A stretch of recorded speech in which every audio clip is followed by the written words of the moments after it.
L'humain au cœur des affaires. Une émission de Diane Felice.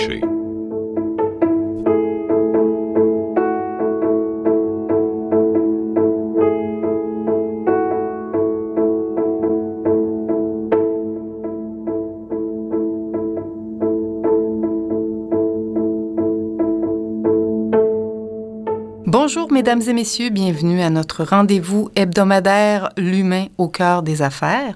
Aujourd'hui, nous recevons M.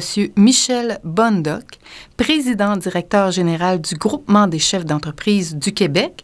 Il s'agit d'un groupement qui réunit près de 2000 entrepreneurs qui ont le goût de s'entraider et qui ont le goût de progresser.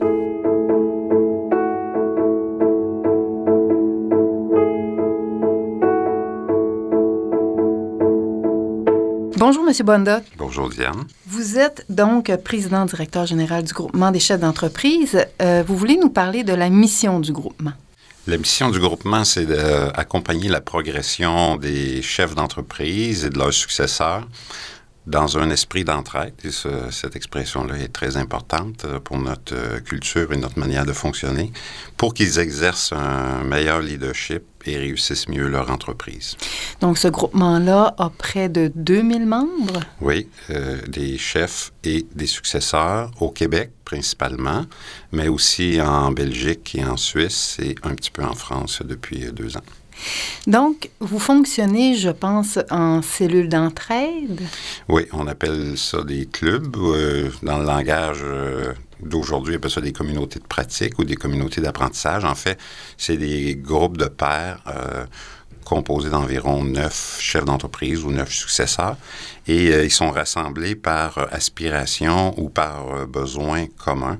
Et ils se réunissent 6 fois par année ensemble dans un esprit assez intimiste. En fait, notre métier, c'est d'être des créateurs d'intimité. Et d'où est née cette initiative du groupement? Parce que le groupement existe depuis 40 ans maintenant, je crois. Oui, bien, si on se reporte en 1974, il y avait une nouvelle génération d'entrepreneurs qui apparaissait et ces gens-là sentaient le besoin vivaient de la solitude, n'avaient pas nécessairement des antécédents historiques d'entrepreneurs ou d'hommes d'affaires, comme on disait à l'époque. Et donc, il y avait un besoin de se rassembler puis d'échanger sur comment tu fais ça. Et donc, l'intuition de fond, l'intuition de départ, c'est on risque d'être meilleur avec d'autres que seul. Et ce besoin-là de briser sa solitude et d'avancer avec d'autres chefs a donné naissance à un désir de créer une organisation pour les chefs d'entreprise, entre chefs d'entreprise, mais aussi par des chefs d'entreprise. Et ça, c'est très important. Ça donne une couleur très particulière au groupement. Parce qu'il y a une équipe qu'on appelle de permanent, une équipe qui est au service. On est une 50aine de personnes. Mais c'est les chefs qui font le groupement. Alors nous, on est plus des accompagnateurs ou des metteurs en scène, mais le groupement, il est pour ses membres, il est par ses membres. Ça implique beaucoup d'engagement, beaucoup de générosité, beaucoup de ce qu'on peut dire de bénévolat. Mais je trouve que les entrepreneurs, moi, ça fait 25 ans que je suis au groupement, les entrepreneurs sont très généreux, très, très généreux pour aider d'autres à progresser, à avancer et à se développer. Et justement, vos 2 valeurs principales au groupement des chefs, c'est l'entraide et la progression. Oui. Comment vous faites vivre ces 2 valeurs fondamentales pour vous auprès de vos membres, justement? Bien, un chef d'entreprise vient au groupement parce qu'il veut progresser. Il veut se développer, il veut apprendre, il veut découvrir du neuf, il veut élargir ses horizons. En fait, comme tout être humain, d'ailleurs, qu'on appelle tous à vouloir améliorer son sort et à se développer. Alors, il vient pour ça, mais dans un contexte particulier, c'est d'être un chef d'entreprise. Et ça, c'est la valeur de progression. Puis la valeur d'entraide, bien, c'est un peu dans quelle ambiance ou dans quelle culture on le fait. C'est-à-dire que c'est par le partage. Partage d'expérience, partage de bonnes pratiques, partage d'idées. Et cette matrice-là, je dirais, cette culture-là qu'il y a au groupement de l'entraide fait en sorte qu'on on arrive à des niveaux de confidentialité et des niveaux de profondeur au niveau des échanges qui est assez unique. Moi, j'ai entendu des choses vraiment extraordinaires de la part des chefs d'entreprise qui ont une vision de leur développement beaucoup plus large et beaucoup plus profonde que ce qu'on entend dans la société en général. Par exemple? C'est assez rare qu'un chef d'entreprise, en tout cas dans le milieu dans lequel on est et ceux qu'on a au groupement, est en affaires ou en tout cas a fondé une entreprise uniquement pour faire de l'argent. C'est un grand débat, ça. Puis moi, j'ai réglé ça en écoutant plusieurs d'entre eux là, dans plusieurs réunions. C'est que le profit, c'est pas un objectif, c'est une condition. C'est pas non plus une conséquence, c'est une condition, c'est comme respirer. On ne vit pas pour respirer, mais on doit respirer pour vivre. Alors, le profit, c'est juste un outil qui permet à l'entreprise de réaliser ses ambitions. L'entrepreneur, il est en affaires parce qu'il y a un projet, il y a une idée, il y a une folie, et il veut la réaliser. Donc, il y a une cause personnelle à quelque part. Puis la deuxième raison pourquoi aussi, c'est il y a une valeur de liberté. Et c'est pour ça que, généralement, il est à son compte. C'est pour avoir le plus de marge de manœuvre possible pour réaliser son rêve, ses ambitions, ou même, à la limite, je dirais, le mode de vie dans lequel il veut être. Au groupement, vous avez également plusieurs activités qui permettent ces rencontres. Vous avez des grands rassemblements. Ouais. Entre autres, vous avez eu une activité qui s'appelle le G500. Oui. Qu'est-ce qui se passe dans ces congrès-là? En fait, comme j'expliquais à ma fille quand elle était plus jeune, nous, on est un fabricant de rencontres. Alors, on réunit. Notre métier, c'est de réunir. Alors, on réunit en petits groupes, comme on a parlé tantôt, le club. Mais on peut réunir sous d'autres formes aussi, 2 clubs ensemble. On peut faire des équipes d'urgence autour d'un chef, par exemple, qui vit une difficulté particulière.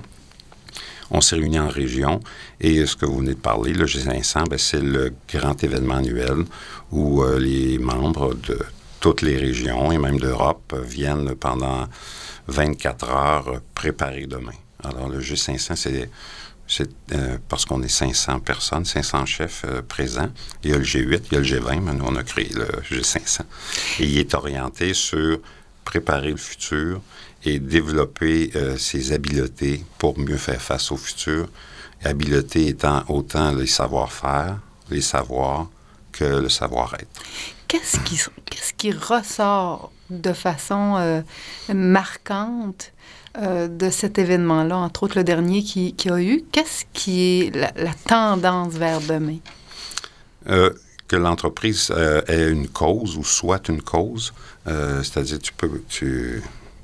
par exemple, dans le manufacturier, évidemment, tu livres un produit et tout ça, mais aller au-delà du produit que tu as et voir en quoi tu améliores la vie des gens par ce que tu fais.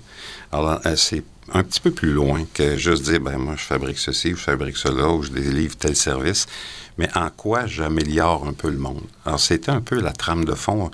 Il y avait des petites entreprises, des grandes, il y en avait d'ici, il y en avait d'Europe, et qu'au cœur de ça, il y a beaucoup d'innovation. Ça fait 25 ans que vous travaillez auprès d'entrepreneurs. Ça fait combien de temps que vous êtes pour le groupement des chefs? 25 ans. 25 ans. Oui, le groupement a 40 ans. Donc, vous avez grandi avec le groupement? Dans tous les sens du terme. Et est-ce qu'il y a des situations qui vous ont particulièrement marqué à travers toutes ces années? Oui, mais on parlait tantôt de la valeur de progression et celle d'entraide. Dans celle d'entraide, je raconte quelques événements que j'ai entendus. Par exemple, un chef d'entreprise qui avait eu un grave accident pendant un voyage d'affaires, alors qui a été pendant 2 ans pas vraiment disponible son entreprise. Et la gestion de son entreprise a été reprise par les gens de son club. Alors, c'est les 7-8 chefs d'entreprise de son groupe qui ont comme accompagné la direction qui est en place dans son organisation pour assurer la continuité de l'entreprise. Il y a 2 ans à peu près, un qui a eu un accident d'hélicoptère et qui est décédé.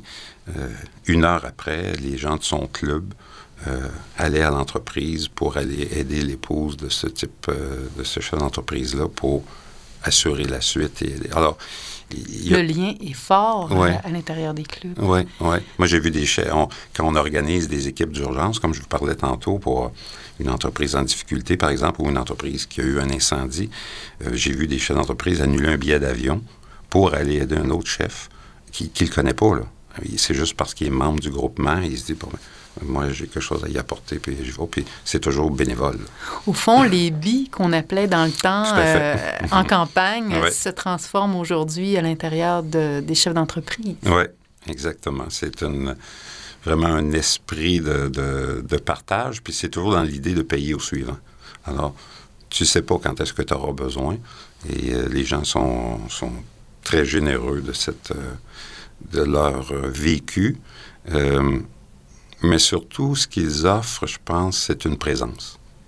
Que ce soit au club, que ce soit dans les différents rassemblements qu'on a. Le groupe, qu'il soit petit ou un peu plus large, c'est essentiellement une présence à l'autre qu'on offre. Et ça donne de l'espace à la personne pour pouvoir exprimer ce qui la préoccupe, ce qui la travaille, et en même temps, ce qu'elle rêve. Parce qu'un chef d'entreprise, à la base, c'est un être humain. Et je vous ai déjà entendu dire qu'au groupement, on se confie, on ne se raconte pas. Ouais, on commence par se raconter, puis ensuite, on passe au niveau de la confidence. En fait, on a identifié qu'il y avait comme 6 étages au niveau de la capacité ou de la profondeur qu'on peut avoir dans un échange ou une discussion. Alors, notre métier, à nous, c'est ça, c'est d'explorer, de descendre dans cette capacité-là à se confier, mais aussi, c'est pas de la confidence pour de la confidence, c'est-à-dire que le vrai cheminement, au bout d'une confidence, il se transforme en solution, en action, ouais, en neuf. progression. Moi, j'appelle ça, tu développes du neuf, tu as une prise de conscience, et très souvent, une prise de conscience entraîne une prise de confiance. Pour aider ces chefs, vous avez une 50aine d'employés? Oui. Comment vous faites vivre les valeurs d'entraide et de progression maintenant à l'interne, donc auprès des gens qui sont au service de vos chefs? Je vous dis, d'abord, on n'a pas le choix puisque c'est la culture de l'organisation. Alors, il faut que ce soit dans nos gènes comme équipe et autant au niveau des individus qu'au niveau des équipes, dans notre capacité à travailler ensemble, toujours dans ces deux valeurs-là. Donc, par exemple, la progression, ça prend une équipe qui a le goût d'avancer, de se développer, de mieux se connaître, parce qu'on est notre propre outil pour accompagner, pour animer les groupes et tout ça. Puis au niveau de l'entraide, bien, c'est toute la culture de collaboration, autant dans un club, un chef d'entreprise, il va parce qu'il sait qu'il ne sait pas tout, puis que les autres peuvent l'enrichir, bien, c'est le même esprit dans l'entreprise comme telle, dans le groupement comme équipe, c'est qu'on a besoin des autres. On est meilleur avec d'autres que seul. On applique les mêmes principes dans lesquels on vit dans nos différentes communautés. Le groupement a une culture de déploiement des talents. Comment vous faites dans votre organisation pour vous assurer que la bonne personne est à la bonne place, qu'elle est heureuse, qu'elle peut se déployer et qu'elle peut rayonner mieux auprès des autres et auprès des membres? Bon, on utilise des outils, par exemple des détecteurs de talent. Il y en a quelques-uns sur le marché qui sont très bons. On utilise des ressources externes aussi pour être accompagné, pour aller vraiment identifier le potentiel. La clé, c'est simple, hein, c'est la bonne personne à la bonne place au bon moment. Et c'est comme ça qu'on s'assure que ce soit les accompagnateurs ou les gens qui travaillent à l'interne, puissent offrir le meilleur d'eux-mêmes. Donc, est-ce qu'ils ont les outils? Est-ce qu'ils ont l'accompagnement? Puis est-ce qu'ils ont la responsabilité qui leur convient le mieux? Et ça, bien, ça prend un dialogue très ouvert pour oser parfois faire des changements de poste ou des changements dans le poste. Mais, et ça ne peut pas se faire autrement que par un échange très ouvert et aussi une connaissance de soi. Si je ne sais pas ce que je veux, si je ne sais pas de quoi j'ai le goût, si je ne sais pas c'est quoi mes talents, c'est assez difficile de savoir si je suis à la bonne place autrement que, à part d'être frustré. Là, mais il y a des indices plus positifs que ça. Vous avez donc des rencontres mensuelles avec les gens, des rencontres d'évaluation, des rencontres de progression avec leur supérieur immédiat? Oui, tout le kit. Oui, autant individuel qu'en groupe. Il y a des rencontres qui sont plus orientées sur la gestion. Il y en a qui sont plus au niveau de la réflexion. Il y en a qui sont au niveau des bilans, bilan personnel, où j'en suis, qu'est-ce que j'ai le goût, c'est quoi les leçons que je tire, des plans de développement aussi, vers quoi je vais aller, qu'est-ce que je dois réaliser pour y aller. Alors, on utilise beaucoup d'outils, mais je dirais beaucoup de rendez-vous. Quand je dis rendez-vous, là, c'est dans le sens de prendre le temps de se connaître et de connaître les aspirations des personnes. Souvent, on est focusé sur les besoins. Nous, on a une bonne tendance à s'occuper des aspirations, parce que ça, c'est la différence. C'est le besoin, ben, il est lié souvent à un manque ou à quelque chose qui est assez à court terme, tandis que l'aspiration, ben, c'est un désir de réaliser quelque chose, un désir de se déployer. Fait que tantôt, je disais, on travaille avec des outils ou des détecteurs de talent, mais aussi, en même temps, on a développé une approche où on aide les gens à rédiger leur mission personnelle. Oui, justement, parlez-nous de cette mission. Quand on va à votre entreprise, chacun rédige sa mission. Racontez ce que c'est. Oui, ça a l'air bien bizarre, mais c'est aussi simple qu'une entreprise qu'une mission. Alors, je commençais à m'intéresser à ça quand je visitais beaucoup d'entreprises au groupement, puis j'étais toujours intéressé par la mission des entreprises, comment elles se formulaient, et bon, à force d'en regarder, d'en analyser, ben, j'ai découvert qu'il y avait comme certains morceaux dans la mission d'une entreprise, notamment qu'elle commence toujours par un verbe. Qui est un verbe d'action. Alors, une entreprise qui commence sa mission par fabriquer des téléphones, et une autre qui commence sa mission par distribuer des téléphones, elle ne fait pas du tout la même chose. Donc, le verbe de départ est très significatif.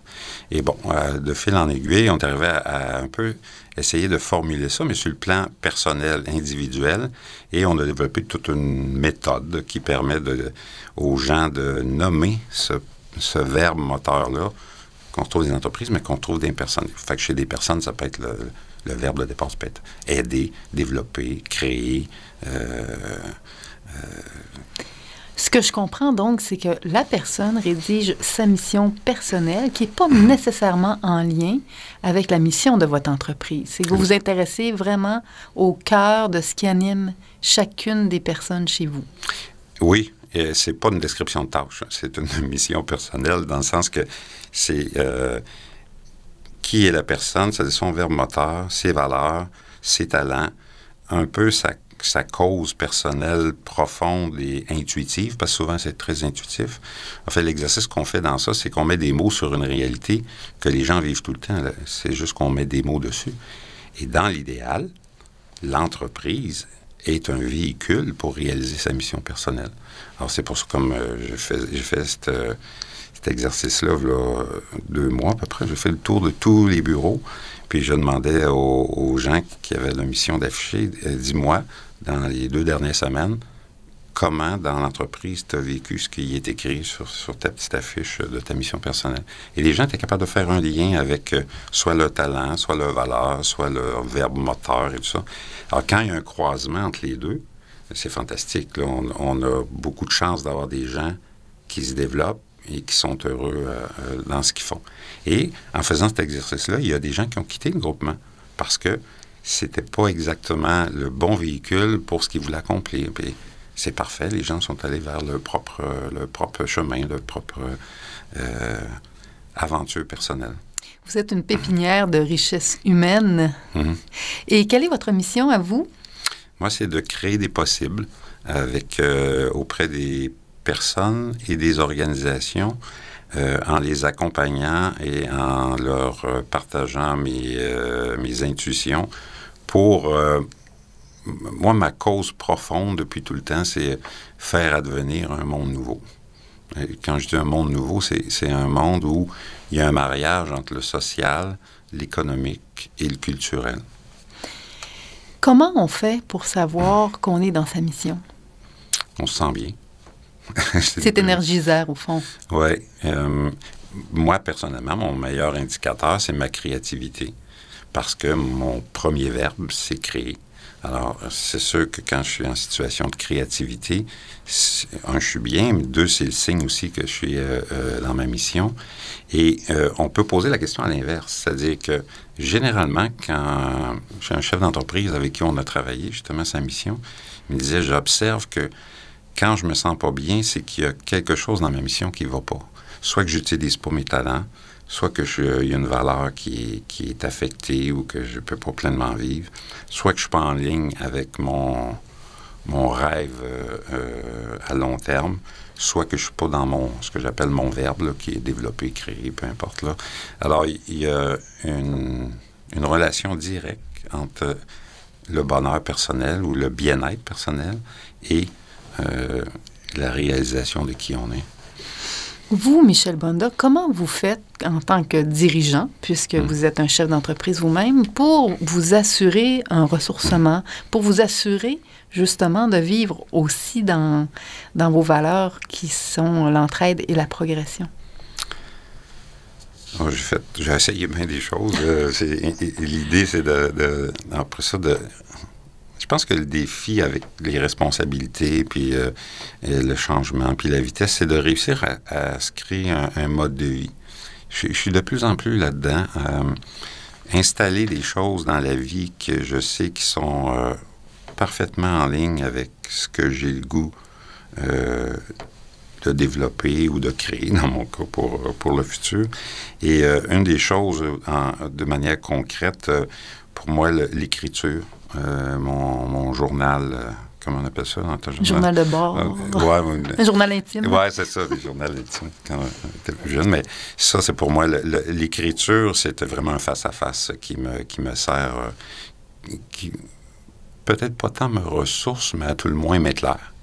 Ça vous recentre, Oui, c'est ça. Beaucoup dans les rencontres. Et c'est pour ça que c'est important à la fois de choisir ses rencontres, parce que les gens qu'on fréquente, ils nous nourrissent ou ils nous nourrissent moins bien. Puis en même temps, mais aussi être ouvert aux rencontres, parce que c'est surprenant des fois ce que les gens peuvent nous apporter qu'on ne s'attendait pas du tout. Fait que mon ressourcement me vient beaucoup dans la réflexion, mais aussi dans l'ouverture.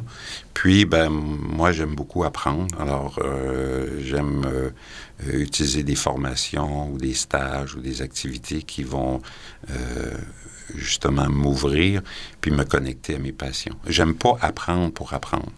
J'aime apprendre pour créer. Je reviens c'est à toujours votre ça. mission personnelle. C'est toujours ça, ma motivation. Votre verbe moteur. Oui, c'est ça. S'il y a un entrepreneur qui nous écoute aujourd'hui, pas si, ce n'est pas une possibilité, c'est une réalité, pour les entrepreneurs qui nous écoutent aujourd'hui, qu'est-ce que vous leur diriez pour leur faire comprendre quels sont les avantages de se développer, de progresser et de s'entraider?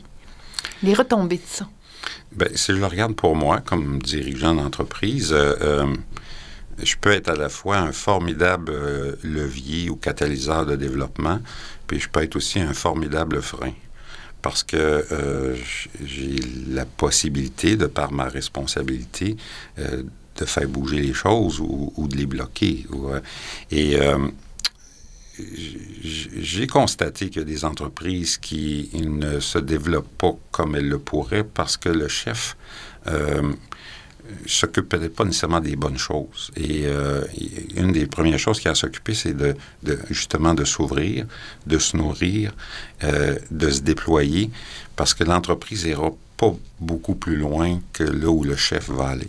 Alors, il y a une responsabilité dans le métier du dirigeant, de réfléchir, oui, d'agir, de décider, c'est tout ça, mais il y a une responsabilité aussi de se développer personnellement, si on veut que l'entreprise et l'équipe se développent, parce qu'on marche toujours un peu par inspiration. Alors, ce qu'on fait comme dirigeant donne le goût ou pas le goût à notre équipe de le faire. Fait qu'un chef qui se forme pas, ben, il ne donne pas le goût à son équipe de se former. Donc, il faut dire on va être une entreprise apprenante, une entreprise ouverte. Si le chef ne l'est pas, ça ne marche pas. Alors, je crois beaucoup au développement du chef dans ses habiletés. Puis habileté étant des savoir-faire, des savoirs, mais comme j'ai dit, beaucoup aussi des savoir-être. Ouais. Au groupement, vous avez de beaux et grands défis. Ouais. Alors, le groupement, dans le futur, va ressembler à quoi?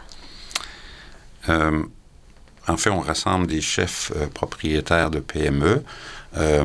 On a eu une ouverture à l'international en Europe qui nous a comme beaucoup éclairé. C'est comme les voyages, on dit voyage comme la jeunesse, là, sur le plan personnel. Ben, le fait de s'implanter en Europe, on s'est comme redécouvert un peu parce qu'il y avait des gens qui avaient un regard neuf sur ce qu'on faisait, ce qu'on était. Alors, je pense qu'on va continuer ce développement-là international. Le grand défi, il est toujours au niveau de la culture. C'est-à-dire que le groupement a déjà été 12 au départ. On est maintenant près de 2000. On était juste au Québec. On est rendu étendu. Puis on a des demandes dans d'autres pays. On va y aller lentement là-dessus. Mais c'est le principal défi, c'est celui de la culture, c'est-à-dire comment nos deux valeurs de progression et d'entraide vont toujours être au cœur de tout ce qu'on fait. C'est le défi de préserver ça parce que c'est notre pierre angulaire. Vous remarquez des différences entre les régions d'Europe et le Québec, parce que c'est quand même une façon de procéder. Ça s'implante bien là-bas? Oui, c'était vraiment une belle expérience, ça, comme je disais tantôt, on s'est comme redécouvert nous-mêmes, mais en même temps, c'est la même chose quand on voyage. C'est-à-dire qu'on trouve des traits communs, puis on trouve des différences. C'est tout à fait normal. Alors, au niveau des traits communs, c'est que les besoins fondamentaux des entrepreneurs, progresser, collaborer, sortir d'une certaine solitude, c'est les mêmes partout. C'est la même chose. Dans les différences, c'est peut-être plus dans la manière d'être ensemble. Parce que, comme on disait au début, un club, qui est une petite communauté de 9 ou 10 entrepreneurs, bien, ils apprennent à se connaître, ils apprennent à échanger, ils apprennent à se confier. Et bon, bien, selon les cultures, en Suisse, c'était les gens sont plus réservés. On connaît la tradition suisse. Mais une fois que la confiance est installée, on arrive à cette même profondeur-là, cette même ouverture-là. T'sais. En Belgique, c'était une chose. En France, on est plus une culture de débat. Dans l'expérience de groupe, on apprend vraiment à échanger puis à se confier aussi. Merci beaucoup, Monsieur Michel Bondoc. Vous êtes un dirigeant vraiment très inspirant et je vous souhaite longue vie pour continuer à en inspirer d'autres. Merci infiniment de votre visite. Merci.